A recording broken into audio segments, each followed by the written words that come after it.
বাঘ ও বকের গল্প। ঘন জঙ্গলের ভেতরে একদিন এক ভয়ঙ্কর বাঘ নদীর ধারে শিকার ধরেছিল। সে খুব ক্ষুধার্ত ছিল, তাই তাড়াহুড়ো করে খেতে শুরু করল। হঠাৎ একটা বড় হাড় তার গলায় আটকে গেল। বাঘ জোরে কাশতে লাগল, কিন্তু হাড় নড়ল না। ব্যথায় তার চোখ লাল হয়ে গেল, গলা শুকিয়ে এলো। সে এদিক ওদিক ঘুরে সাহায্য চাইতে লাগল, কিন্তু জঙ্গলের কেউ তার কাছে যেতে সাহস পেল না। ঠিক তখন আকাশে উড়তে উড়তে এক লম্বা ঠোঁটওয়ালা বক নদীর ধারে নামল। বাঘ তাকে দেখে কাতর স্বরে বলল, দয়া করে আমার গলা থেকে হাড়টা বের করে দাও, আমি তোমাকে বড় পুরস্কার দেব। বক প্রথমে ভয় পেল। সে ভাবল, যদি আমি বাঘের মুখে ঢুকি তবে বেরোতে পারবো তো? কিন্তু বাঘের কষ্ট দেখে তার মায়া হলো। বক সাহস করে বলল, তুমি চুপচাপ বসে থাকবে তো? বাঘ মাথা নাড়ল। বক তার লম্বা ঠোঁট বাঘের মুখের ভেতরে ঢুকিয়ে সাবধানে হাড়টা বের করল। বাঘ সঙ্গে সঙ্গে স্বস্তির নিঃশ্বাস ফেলল। বক খুশি হয়ে বলল, এখন আমার পুরস্কার দাও। বাঘ চোখ রাঙিয়ে হেসে বলল, তুমি আমার মুখে ঢুকে আবার বেঁচে ফিরেছ, সেটাই তোমার আসল পুরস্কার। বক হতবাক হয়ে গেল। সে বুঝল, লোভী ও অকৃতজ্ঞদের কাছ থেকে কোনো উপকারের আশা করা বোকামি। তারপর সে উড়ে চলে গেল, মনে মনে প্রতিজ্ঞা করল, কখনো এমন বিপজ্জনক প্রাণীর উপকার করবে না। নৈতিক শিক্ষা: অকৃতজ্ঞর কাছে উপকার আশা করা উচিত নয়, বরং সাবধান থাকা ভালো। পিঁপড়া ও ঘাসফড়িং। গ্রীষ্মকাল চলছে, মাঠে রোদ উঠেছে, চারপাশে সবুজ ঘাস, ফুলে ফুলে ভরে আছে প্রকৃতি। নদীর ধারে হালকা বাতাস বইছে, গাছে পাখির কিচিরমিচির। প্রকৃতি যেন আনন্দে ভরে গেছে। এই সুন্দর মৌসুমে সবাই যে যার মতো ব্যস্ত। মাঠের এক কোণে ছোট্ট একটি গর্তে বাস করে পরিশ্রমী পিঁপড়ের দল। তারা সারা দিন শস্যকণা, ফলের বিচি, গাছের শুকনো টুকরো সংগ্রহ করে গর্তে জমা করে রাখে। তাদের কাজ কখনো থামে না। সকালে বের হয়, সন্ধ্যা পর্যন্ত কাজ করে, তারপর খাবার মজুত করে রাখে। তাদের বিশ্বাস, আজ কষ্ট করো, কাল শান্তিতে থাকো। পিঁপড়েরা সারি বেঁধে চলাফেরা করে। একজন কাঁধে শস্যকণা তোলে, আরেকজন গড়িয়ে নিয়ে যায় বড় দানা। কেউ গর্তের ভিতর খাবার জমায়, কেউ পাহারা দেয়। ছোট্ট দেহ হলেও তাদের শৃঙ্খলা আর একতা দেখে আশেপাশের সবাই অবাক হয়। প্রতিদিন সূর্য ওঠা থেকে ডোবা পর্যন্ত তাদের একটাই কাজ, খাবার সংগ্রহ করা। এক পিঁপড়ে বলল, বন্ধুরা, যতদিন খাবার আছে ততদিন যতটা সম্ভব জমানো, শীতে বাইরে কিছুই থাকবে না। অন্যরা সাই দিয়ে আবার কাজে লেগে যায়। কিন্তু একই মাঠে বাস করে এক গানের পাগল ঘাসফড়িং। সারাদিন লাফালাফি করে, পাতার ওপর বসে গান গায়, বেহালা বাজায়। পাখিরা তার সুর শুনে খুশি হয়, বাতাসে সুর ভেসে বেড়ায়। ঘাসফড়িং পিঁপড়েদের দেখে হেসে বলে, আহারে বেচারা, এত রোদে ঘেমে কাজ করছো কেন? এসো না আমার সঙ্গে গান গাও, নাচো, আনন্দ করো। জীবন তো আনন্দ করার জন্যই। একটি পিঁপড়ে থেমে বলল, বন্ধু, আমরা আনন্দ চাই না তা নয়, কিন্তু ভবিষ্যতের কথা ভেবে কাজ করতে হয়। গ্রীষ্মের পর শীত আসবে, তখন ঘাস পাতা শুকিয়ে যাবে। তখন যদি খাবার না থাকে কি হবে ভেবে দেখেছ? ঘাসফড়িং হেসে ফেলে উত্তর দিল, আরে, ভবিষ্যতের চিন্তা এখন কেন? আজ তো খাবার প্রচুর আছে। যখন শীত আসবে তখন কিছু না কিছু ঠিকই হবে। আমি তখনও গান গাইবো, নাচবো, মজা করব। পিঁপড়েরা তার কথায় আর কিছু বলল না। তারা বুঝে গেছে, ঘাসফড়িং পরিশ্রম বোঝে না। দিন যায়, সপ্তাহ যায়, ধীরে ধীরে গ্রীষ্মের তীব্রতা কমে আসে, শরৎ এসে যায়। আকাশে মেঘ জমে, হাওয়ায় ঠান্ডা ভাব দেখা দেয়। গাছের পাতা ঝরতে শুরু করে।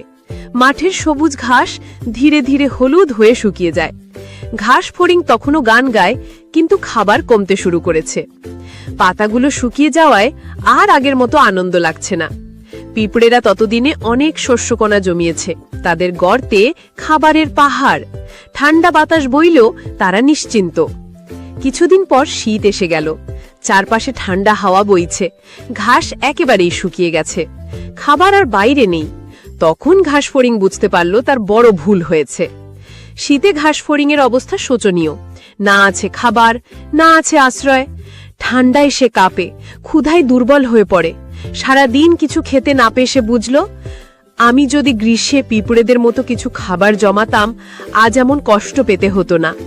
অবশেষে ক্ষুধার্ত আর দুর্বল ঘাসফড়িং পিঁপড়েদের গর্তের সামনে এসে কাঁপতে কাঁপতে বলল, বন্ধুরা, আমাকে একটু খাবার দাও না, আমি না খেয়ে মরে যাচ্ছি। পিঁপড়েরা বাইরে এসে বলল, তুমি কি গ্রীষ্মে কোনো খাবার জমাওনি? ঘাসফড়িং মাথা নিচু করে লজ্জায় উত্তর দিল, না বন্ধু, আমি গান গেয়ে সময় নষ্ট করেছি, তোমাদের মতো পরিশ্রম করিনি। একটা জ্ঞানী পিঁপড়ে বলল, আমরা অনেকবার বলেছিলাম আজ পরিশ্রম করো, কাল ফল পাবে, কিন্তু তুমি শোনোনি, তাই আজ এই অবস্থা। ঘাসফড়িং কেঁদে ফেলল। সে বুঝতে পারল নিজের ভুল। তবুও দয়ালু পিঁপড়েরা তাকে একটু খাবার দিল, কিন্তু সতর্ক করে বলল, এই শিক্ষা মনে রেখো, ভবিষ্যতের জন্য প্রস্তুত না থাকলে জীবন কঠিন হয়ে যায়। আনন্দ করা ভালো, কিন্তু কাজের মূল্য বোঝা আরও জরুরি। ঘাসফড়িং মাথা নত করে প্রতিজ্ঞা করল, আগামী গ্রীষ্ম থেকে সে আর অলস হবে না। গান গাইবে ঠিকই, কিন্তু সাথে পরিশ্রমও করবে, কারণ কেবল আনন্দ নয়, বুদ্ধি আর পরিশ্রমই আসল জীবনকে সুন্দর করে তোলে। হাতি ও পিঁপড়ে। এক ছিল সবুজ ঘন জঙ্গল। সেখানে বাস করত এক বিশাল হাতি। হাতির দেহ এত বড় ছিল যে যখন সে হাঁটত, মাটি কাঁপত, গাছের পাতা নড়ে যেত। জঙ্গলের সব পশু তাকে ভয় করত। হাতির মনে অহংকার জন্ম নিল। সে প্রতিদিন বলতো, আমি সবচেয়ে বড়, সবচেয়ে শক্তিশালী, আমার সাথে কেউ তুলনা করতে পারবে না। বাঘ, সিংহ, হরিণ, বানর কেউই কিছু বলতো না। সবাই চুপ করে থাকত, কারণ হাতিকে রাগালে বিপদ। একদিন হাতি খাবারের খোঁজে নদীর ধারে গেল। নদীর পাশে অনেক পিঁপড়া দানা কাঁধে নিয়ে যাচ্ছিল। তারা লাইন করে সুন্দরভাবে কাজ করছিল। কেউ পড়ে গেলে অন্যরা সাহায্য করছিল। হাতি দাঁড়িয়ে হেসে বলল, হ হ হ, তোমরা এত ছোট, আমার সামনে তোমাদের কোনো দাম নেই। আমি যদি চাই, এক পাই হাজার হাজার পিঁপড়ে মেরে ফেলতে পারি। কথা বলেই হাতি ইচ্ছে করে তার বড় পা তুলল, ঠাস করে চাপ দিল। অনেক পিঁপড়ার বাসা ভেঙে গেল। কিছু পিঁপড়া আহত হল। পিঁপড়ারা কষ্ট পেল, তারা খুব দুঃখ পেল, কিন্তু ভয় পেল না। পিঁপড়ারা একে অপরকে জড়ো করে বলল, আমরা ছোট, কিন্তু একসাথে হলে অনেক বড় শক্তি। এই অহংকারী হাতিকে শিক্ষা দিতে হবে। রাতে পিঁপড়ারা সভা করল। সবাই মিলে পরিকল্পনা করল, কাল সকালে হাতি যখন ঘুমাবে, আমরা সবাই একসাথে তার শরীরে উঠে যাব। পরের দিন সকাল, হাতি বড় গাছের নিচে শুয়ে ঘুমাচ্ছিল। তার লম্বা শুঁড়টা দুলছিল, চোখ বন্ধ। এমন সময় শত শত পিঁপড়া ধীরে ধীরে এগিয়ে এলো। কেউ উঠল হাতির পায়ে, কেউ উঠল তার পেটে। কিছু পিঁপড়া কানে ঢুকে গেল, কিছু আবার শুঁড়ে কামড় দিল। হাতি আচমকা ঘুম ভেঙে চিৎকার করে উঠল, অহ, কি হচ্ছে? কে আমাকে কামড়াচ্ছে? সে দৌড় দিল ডানে বায়ে, কিন্তু পিঁপড়ারা ছাড়ল না। তারা একসাথে কামড়াতে লাগলো। হাতি গড়াগড়ি খেতে লাগলো, জলে ঝাঁপ দিল, গাছের সাথে গা ঘষতে লাগলো, কিন্তু তবুও পিঁপড়ারা ছাড়ল না। শেষে হাতি কাঁদতে কাঁদতে বলল, থামো থামো, আমাকে ছেড়ে দাও, আমি আর অহংকার করব না। আমি বুঝেছি, ছোট হলেও সবাই মিলে বড় শক্তি। পিঁপড়ারা তখন থেমে গেল। তারা বলল, হাতি, মনে রেখো, অন্যকে ছোট ভেবো না। অহংকার করলে সবাই মিলে তোমাকে জব্দ করবে। হাতি মাথা নিচু করল। সে বলল, আমি দুঃখিত, আমি এখন থেকে নম্র হব। তারপর থেকে হাতি আর পিঁপড়ারা মিলেমিশে থাকতে লাগল। হাতি আর কখনো অহংকার করল না। জঙ্গলে আবার শান্তি ফিরে এলো। তৃষ্ণার্ত কাক। গ্রীষ্মের এক ভীষণ গরম দিন। চারপাশে ধুলো উঠছে, মাঠের ঘাস শুকিয়ে গেছে, পুকুরগুলো ফেটে চৌচির, তপ্ত রোদে ঝলসে যাচ্ছে গাছের পাতা, প্রাণী পাখিদেরও যেন দম বন্ধ হয়ে আসছে। একটি কাক আকাশে উড়ছিল, অনেকক্ষণ ধরে সে পানির খোঁজ করছে। গরমে তার গলা শুকিয়ে কাঠ, ডানা ঝিমঝিম করছে, তৃষ্ণায় চোখও আধবোঝা হয়ে আসছে। তবুও সে হাল ছাড়ছে না। প্রথমে সে একটি শুকনো খালপাড়ে নামল, কিন্তু খালে এক ফোঁটা পানি নেই, শুধু ফেটে যাওয়া কাদামাটির ফাটল। কাক হতাশ হয়ে আবার উড়ল। তারপর সে একটি গর্তে উঁকি দিল, কিন্তু সেখানেও শুধু শুকনো ধুলো। অনেক খোঁজাখুঁজির পর হঠাৎ দূরে সবুজে ঘেরা একটা বাগান ঝোঁকে পড়ল। কাকের মন ভরে গেল আশায়। সে দ্রুত ডানা ঝাপটিয়ে বাগানে ঢুকল। সেখানে গাছের ছায়ায় একটা মাটির কলসি রাখা ছিল। আনন্দে কাক উড়ে গিয়ে কলসির মুখে বসল। ভেতরে উঁকি দিয়ে দেখল সত্যিই পানি আছে, কিন্তু দুঃখের কথা, পানি অনেক নিচে, ঠোঁট পৌঁছায় না। কাক বারবার চেষ্টা করল, কখনো ঠোঁট বাড়িয়ে দিল, কখনো কলসিকে কাত করার চেষ্টা করল, কিন্তু কলসি ভারী, নড়ল না এক চুলো। তার গলা যেন আরও শুকিয়ে যাচ্ছিল। কিছুক্ষণ ভেবে কাক চারপাশে তাকালো। মাটিতে ছোট ছোট নুড়ি পাথর ছড়িয়ে আছে। তখনই তার মাথায় বুদ্ধি এলো। সে ভাবল, যদি এই পাথরগুলো কলসির ভেতর ফেলা যায়, তাহলে হয়তো পানির স্তর উপরে উঠবে। ভাবামাত্র কাজ। কাক ঠোঁট করে একটি পাথর তুলে কলসিতে ফেলল। টুপ করে শব্দ হলো, পানি সামান্য নড়ে উঠল। কাক উৎসাহ পেল। তারপর সে আরেকটি পাথর, তারপর আরও একটি, একে একে অনেকগুলো পাথর ফেলতে লাগল। ধীরে ধীরে কলসির ভেতরের পানির স্তর ওপরে উঠতে শুরু করল। তৃষ্ণায় কাক ক্লান্ত হয়ে পড়েছিল, কিন্তু ধৈর্য হারাল না। ঘাম ঝরতে লাগলো, ডানা ভারী হয়ে এলো, তবুও সে থামল না। একে একে আরও পাথর ফেলতে লাগল। অবশেষে পানি এতটা উপরে উঠল যে কাক সহজেই ঠোঁট ডুবিয়ে পান করতে পারল। ঠান্ডা পানি গলায় নামতেই তার বুক জুড়িয়ে গেল। ক্লান্তি দূর হয়ে গেল মুহূর্তেই। কাক আনন্দে আকাশে উড়ে গেল। উঁচু থেকে সে কলসির দিকে তাকিয়ে বুঝল, আজ তার তৃষ্ণা মিটেছে বুদ্ধি আর ধৈর্যের কারণে। নীতি: বুদ্ধি আর ধৈর্য থাকলে যে কোনো সমস্যার সমাধান সম্ভব। বাদুড় ও দিন রাতের রহস্য। ঘন জঙ্গলের ভেতরে এক বড় আম গাছের ডালে উল্টো ঝুলে থাকত ছোট্ট বাদুড় বিনি। বিনি ছিল একটু অন্যরকম। দিনের বেলা ঘুমাতো আর রাত হলেই উড়ে বেড়াতো। দিনের বেলা যখন রঙিন পাখিরা আকাশে গান গাইত আর উড়ত, তখন বিনি নরম ডানার নিচে মুখ লুকিয়ে গভীর ঘুমে মগ্ন থাকত। এই দেখে অনেক প্রাণী বলতো, এই বাদুড়টা নিশ্চয়ই খুব অলস। কেউ কেউ মজা করে বলতো, দিনে ঘুমায়, রাতে খেলাধুলা, কি অদ্ভুত ব্যাপার। একদিন ভয়ানক গরম পড়ল। সূর্যের তাপে নদীর পানি শুকিয়ে যেতে লাগলো। হরিণ, বানর, পাখি সবাই তৃষ্ণায় কষ্ট পাচ্ছিল। দিনে যতই খোঁজ করুক, কোথাও এক ফোঁটা ঠান্ডা পানি পাওয়া যাচ্ছিল না। সেই রাতে চাঁদের আলোতে বিনি খাবারের খোঁজে উড়ে বেড়াচ্ছিল। হঠাৎ দূরে জঙ্গলের এক লুকানো কোণে সে খুঁজে পেল এক ছোট্ট ঝর্ণা। ঝর্ণার ঠান্ডা পানি চাঁদের আলোয় ঝিলমিল করছিল। বিনি প্রথমে নিজে পানি খেলো, তারপর মনে হলো, আরে আমার বন্ধুদের তো বলতেই হবে। কিন্তু তখন তো রাত, দিনের প্রাণীরা আসতে পারবে না। তাই বিনি ঠিক করলো প্রতিদিন রাতে এখানে এসে পানি নিয়ে বন্ধুদের কাছে পৌঁছে দেবে। পরদিন সকালে সবাই অবাক, তাদের সামনে রাখা ঠান্ডা ঝর্ণার পানি। আর সেই পানি এনেছে ছোট্ট বিনি। সেই থেকে বিনি প্রতি রাতে পানি এনে সবার তৃষ্ণা মেটাতে লাগলো।